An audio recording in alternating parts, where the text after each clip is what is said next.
আলহামদুলিল্লাহ, জুমাইয়ত শুব্বানে আহলে হাদিস বাংলাদেশের কেন্দ্রীয় কর্মী সম্মেলনে অতি সংক্ষিপ্ত এবং শেষ সময়ে গুরুত্বপূর্ণ নসিহত ও দিক নির্দেশনামূলক বক্তব্য পেশ করেন সম্মানিত শাইখ ডক্টর শেখ সাদী বিন আব্দুর রশিদ মাদানী, অধ্যক্ষ, দারুস সুন্নাহ সালাফিয়া মাদ্রাসা, কটারবাড়ি সদর, জামালপুর।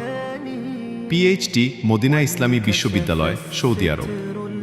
তারিখ 6 আগস্ট 2026, বৃহস্পতিবার। সময় সকাল 9টা। স্থান আইডিবি ভবন, কাকরাইল, ঢাকা।